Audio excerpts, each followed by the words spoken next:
दोस्तों इस वक्त बहुत बड़ी खबर आ रही है यूएस ईरान कॉन्फ्लिक्ट से जुड़ी। और बड़ी खबर इसलिए है कि अब ईरान बिल्कुल ऐसी पोजीशन पर है कि जहां कोई डिसाइसिव फैसला लेने का, डिसाइसिव कदम उठाने का वक्त आ गया है। सबसे बड़ी बात हम आपको बता दें कि आयतुल्ला अली खामनेई जो है, उन्होंने ईरान के सुप्रीम लीडर, आप जानते हैं, उन्होंने मस्जिद कुम जो जमकरान है वहां का दौरा किया है।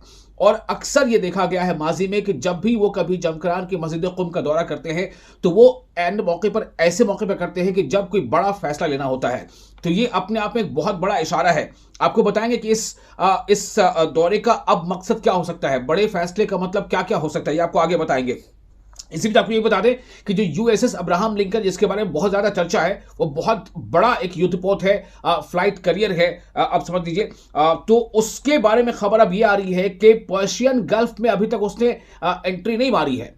कई इतलात हैं, इतलात इस तरह की आ रही है कि अभी तक वो सिर्फ उसी एरिया में है, वाटर बॉडी में, जहां पर वो इंटरनेशनल जो एक वाटर एरिया कहलाता है, यानी जहां से ईरान की सरहद शुरू होती है वाटर बॉडी में, वहां तक अभी यूएसएस लिंकन की हिम्मत नहीं हो पाई है, क्योंकि ईरान ने ये वाजे कर दिया है और वार्निंग दे दी है कि अगर ईरान के टेरिटरी में वो इन हुआ तो वो सीधे तौर पर हमारे हमले का शिकार होगा।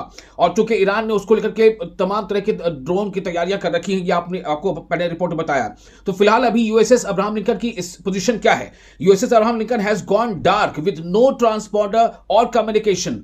उसका कोई ट्रांसपोर्टर काम नहीं कर रहा, कोई कम्युनिकेशन उसका सामने नहीं आ रहा है। इसके दो मतलब हो सकते हैं, या तो अमेरिका चाहता है कि ये ईरान के जो निज़ाम है अपना मवासलाती, उसके पहुंच से दूर हो जाए, या मिलिट्री पहुंच से दूर हो जाए, दूर रहे। दूसरा ये हो सकता है कि उसने एक स्ट्रैटेजिकली अपना ट्रांसपोंडर ऑफ कर रखा है और कम्युनिकेशन को बिल्कुल तार कर, ताकि इसके सिग्नलिंग जो है वो अमेरिका की नजर में दुश्मन तक ना पहुंच जाए। तो signalling possible preparation for action against Iran, ये एक सिग्नल ये भी है कि क्या ईरान के खिलाफ अब आखिरी कह सकते हैं कि तैयारी का बरहला शुरू हो चुका है।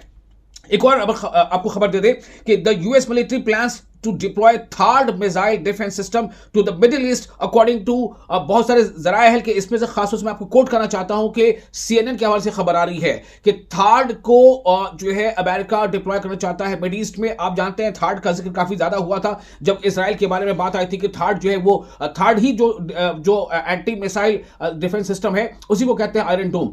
तो उसको कैसे ईरान ने भेदा था और इसराइल के आयरन डोम का जो एक हवा था उसको बिल्कुल चकनाचूर कर दिया था ईरान ने। ये आप देख चुके हैं जब जून में जंग हुई थी 12-13 दिनों की। तो इसलिए अगर अमेरिका थर्ड को डिप्लॉय करता है तो ईरान के लिए कोई बड़ी बात उस तरह की नहीं, जो कि ईरान इसको पहले भी इसका थर्ड की जो मुंहतोड़ इसका जवाब दे चुका है। ठीक है कि उसमें ईरान के कई मिसाइल इंटरसेप्ट हो गए थे, लेकिन उसके बावजूद कई मिसाइल जो है थर्ड को नाकारा बताते हुए, उसको भेजते हुए, और उन्होंने हाइफा और तेल अवीव जैसे इलाकों पर हमला किया था। अब आपको बताते हैं कि दरअसल ये जो जमकरान मस्जिद में मस्जिद कुम जो गए हैं अगर खामनी, तो उसका मतलब क्या है? इसके कई माने निकाले जा रहे हैं। इसके 2-3 माने हो सकते हैं कि हो सकता है कि यहां से वो एक पॉसिबल रिटेलिएटरी एक्शन, यानी अगर अमेरिका हमला करता है तो उसके जवाब में एक जबरदस्त फौजी हमला जो है वो अमेरिका पे किया जाए। इसको लेकर कोई फैसला लिया जा सकता है, अगर वो फैसला ले सकते हैं। दूसरा जो इसकी पॉसिबिलिटी है वो ये है कि सक्सेशन प्लान, कि जाहिर सी बात है कि उनकी उम्र काफी हो चुकी है आयतुल्ला अली खामनेई की, तो अगर उनके बाद सक्सेसर कौन हो सकता है, इस प्लान के बारे में भी कुछ उनके जहन में होगा, इस बारे में कोई मंसूबा होगा, तो इसका भी वो कोई हतमी फैसला ले सकते हैं। तो these two are the possible जो स्पेकुलेशंस है कि पॉसिबल ये सिग्नलिंग है, प्रिपरेशन है। अगर वो मस्जिद कुम गए हैं तो इसका मतलब ये निकल रहा है Iran supreme leader Khamenei visits Jamkaran mosque in Qom, possibly signalling preparation for retaliation against US और इजराइल और सक्सेशन प्लानिंग। अब आपको बताते हैं, देखिए किस तरह से, ये तो आपको बात होगी जो आप खबरें लगातार सुनते हैं, ये तैयारी चल रही है, ईरान की तैयारी है। आपको बताते हैं कि जो IRGC है, यानी पासदारान इनकलाब, पासदारान कहते हैं जो गार्ड होता है उसको पासदार कहते हैं, और गार्ड्स यानी पासदारान। तो ये IRGC से जुड़ी एक बहुत अहम खबर आ रही है, और IRGC के से जुड़ी खबर ये है कि IRGC ने ये कहा है कि हम हर तरह के हमले के लिए तैयार हैं, चूंकि इस बात का इशारा बार बार इसराइल के को भी जवाब दिया जा रहा था और ईरान की तरफ दिया जा रहा है, चूंकि ये कहा जा रहा था कि क्या ईरान घुटने टेक देगा, लेकिन ईरान घुटने बिल्कुल टेकने को तैयार नहीं है। उसने IRGC यानी ईरानियन रिवॉल्यूशनरी गार्ड कॉर्प, ये बहुत ही स्ट्रांग जो है रिवोल्यूशनरी गार्ड है ईरान का, इसके और भी कई शाखें हैं, अल कुद्स वगैरह। तो इसने साफ तौर से कह दिया है कि हम हर तरह के हमले का जवाब देने के लिए पूरी तरह से तैयार, यानी कि ईरान झुकने का तो सवाल ही पैदा नहीं होता, कोई मसलहत नहीं, कोई नहीं। अगर अमेरिका की तरफ से कोई भी हमला हुआ, वो हमला चाहे छोटी नौयत का हो, बड़ी नौयत का हो, स्पेसिफिक हो या मिलिट्री इंस्टीट्यूशंस स्पेसिफिक हो या गवर्नमेंट ऑफिशियल्स, गवर्नमेंट के इदारे वो ऑफिशियल्स हो, देखिए एक बात तो बिल्कुल साफ है कि यूएस यानी अमेरिका इस बात की हिम्मत कर ही नहीं सकता कि वो अवामी इलाके में हमला करे। यह बिल्कुल लिखकर आप रख लीजिए इस बात को, क्योंकि इसका मतलब सीधे होगा कि ईरान की आवाम को अमेरिका के खिलाफ और भड़का देना, और अमेरिका ऐसा चाहेगा नहीं। और ईरान पर हमले का मतलब है कि ईरान की आवाम अपने हुकूमत के साथ और ज्यादा जो है वो उसकी सॉलिडारिटी बढ़ जाएगी, उसकी हिमायत बढ़ जाएगी। तो आईआरजीसी ने साफ तौर से कह दिया। अब आपको दो अहम खबर और वो बताता हूं। वो खबर क्या है कि कैसे बैक चैनल ये चीजें चल रही है कि ये वॉर जैसी सिचुएशन आया ही नहीं। The Saudi defence minister is visiting the US together with the head of Israeli intelligence और Mohammed bin Salman recently called President Pezeshkian, यानी मोहम्मद बिन सलमान जो है सऊदी के शाह, वो सदर ईरान से बात कर रहे हैं। अब अंदाजा कीजिए कि जो दुश्मन कहीं ना कहीं चाहता था कि शिया सुन्नी जो है तफरीक ज्यादा और गहरी हो जाए, लेकिन इस पूरे वाकये ने शिया सुन्नी को कहीं करीब कर दिया है और मुसलमानों में एक यकजहती ले आई है।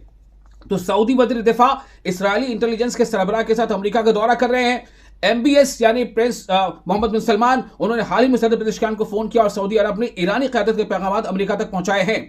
आबनाए हुर्मुज यानी स्ट्रेट ऑफ हुर्मुज कहलाता है। दरअसल वो अगर किसी भी तरह से मिलिटराइज होता है तो उससे पूरे मिड ईस्ट को ही नहीं बल्कि इसका असर पूरी दुनिया पर पड़ेगा। तो किसी भी सूरत में सऊदी या बाकी जो दूसरे कंट्री वो भी नहीं चाहते हैं कि आबनाए हुर्मुज पर किसी तरह का कोई मिलिटराइजेशन हो। चूंकि ईरान मरता क्या ना करता है, ईरान बिल्कुल उस पर आखिरी जो है वह बटन दबा सकता है। एक और अहम खबर आपको दे रहे हैं, फिर इस वीडियो को खत्म करेंगे, फिर आपको अगले वीडियो में हम आपको और ज्यादा जानकारी देंगे अपडेट के साथ। दूसरी जो जानकारी वो ये आ रही है कि US is demanding that Iran abandon its nuclear programme. US ये चाहता है कि ईरान अपने न्यूक्लियर प्रोग्राम को बंद कर दे, लिमिट इट्स मिसाइल फोर्सेस, उसकी जो मिसाइल की ताकत उसको महदूद करे। अब आप अंदाजा कीजिए, यही से पता चलता है कि यूएस क्यों डरा हुआ है, अमेरिका क्यों डरा हुआ है। क्योंकि अमेरिका को पता है कि ईरान के पास जो मिसाइल की ताकत वो बहुत जबरदस्त है।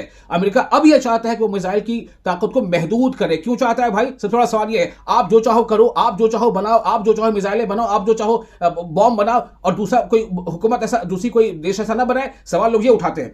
दूसरी बात यहां पे आ रही है कि which is essentially equivalent to complete surrender. अगर ईरान ऐसा करता है इसका मतलब क्या है कि आप सरेंडर कर रहे हैं। मतलब वो कहता है, यूएस चाहता है कि जो आप प्रॉक्सी को सपोर्ट करते हो, जो उसका इल्जाम है, उस प्रॉक्सी को यानी जो भी हिजबुल्लाह या हमास जैसी तंजीमें हैं जिसको ईरान सपोर्ट करता है, ऐसा इल्जाम है तो वो बंद करे। इसका मतलब है कि ईरान सरेंडर करे, और ईरान सरेंडर नहीं करेगा। यह साफ लफ्जों में बता दी गई है बात। एक और अहम बात आपको बता रहे हैं, Iran foreign ministry is visiting Turkey.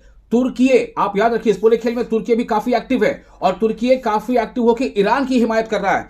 Iran के फॉरेन मिनिस्टर यानी वजीर खारजा वो तुर्की का विजिट कर रहे हैं। एर्दोआन जो वहां के सदर है, Erdogan has proposed a trilateral meeting between Turkey, Iran and US, यानी अमेरिका, ईरान और तुर्की, इन तीनों के साथ एक बातचीत हो, ताकि जो ये बातचीत का महवर क्या हो कि टेंशन को ईज किया जाए। Turkish government official strongly oppose for war in the region. चूंकि टर्की गवर्नमेंट है वो वॉर को अवॉइड करना चाहती है। इस वीडियो में फिलहाल इतने के आगे आपको हम एक वीडियो में ये बताएंगे कि दरअसल आईआरजीसी जो है, इस्लामिक रिवॉल्यूशनरी गार्ड कॉर्प्स, वो क्या है और वो कितनी ताकतवर है, और कैसे जो ईरान के दुश्मन देश हैं वो आईआरजीसी के नाम से कहीं ना कहीं उनके मन में एक डर बैठा हुआ है। आईआरजीसी पे स्पेशल एक वीडियो आपको बना के दिखाऊंगा।